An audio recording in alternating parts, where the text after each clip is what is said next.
about spying on Senate staffers, which the CIA did, and about killing civilians with drone strikes. He lied about the Steele dossier famously.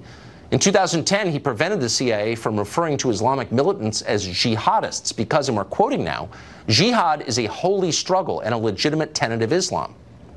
This is not a man who should have a security clearance. We called NBC News today to ask if Brennan has revealed classified information on their air, or whether he's passed that information to his colleagues at NBC. NBC did not respond.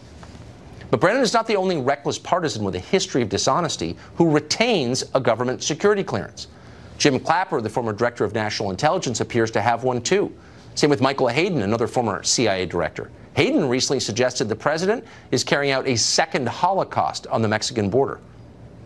In case you're wondering how classified information winds up in the media on a near-daily basis, the New York Times story this morning, all of it designed to undermine the elected president and bolster the Democratic Party, now you have some sense.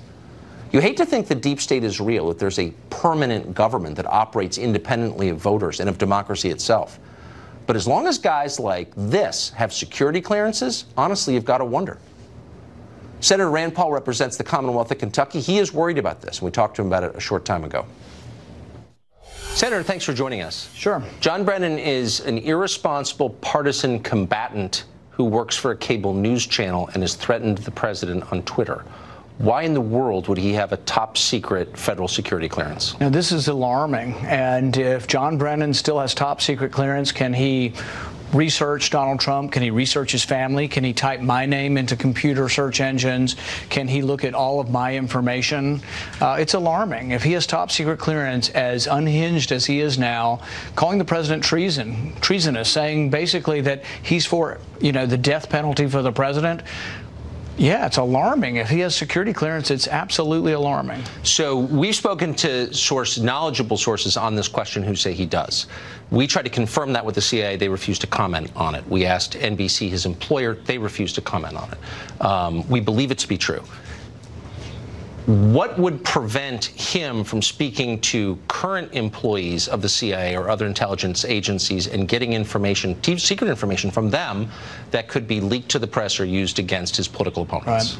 Right. Well, John Brennan has a history of leaking information already, not only for political reasons, but a few years ago he linked that there was an inside informant in Yemen while that person was still on the inside in Yemen. He put that person's life at risk. They all backpedaled, and they had to rescue someone out of Yemen who was at the heart of an al-Qaeda, project trying to discover what al-Qaeda's plans were in Yemen, but John Brennan leaked their name. So he's got a history of having a problem with leaking. Head of the CIA, who in their right mind would want to let him have the power still to search through everybody's records? But he's a private citizen who works for a cable news station. Can I get a top secret security clearance and find out government secrets and use them in the course of my job? I mean, what is this? No, I think it's completely crazy, and I think the idea that he could be passing secrets to the media, yeah, that's alarming. And then, well, what can be done?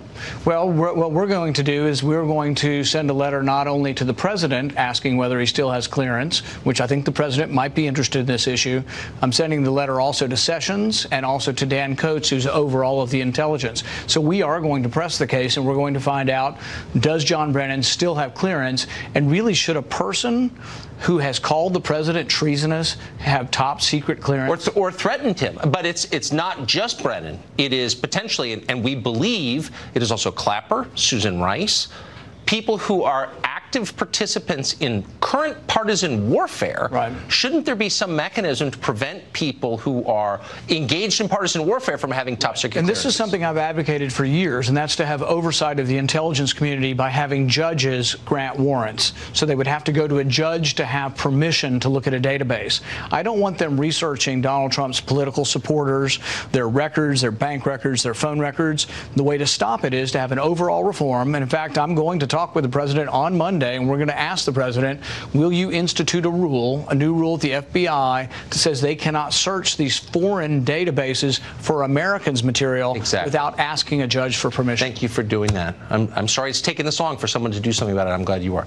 Senator, thank you. Thank you.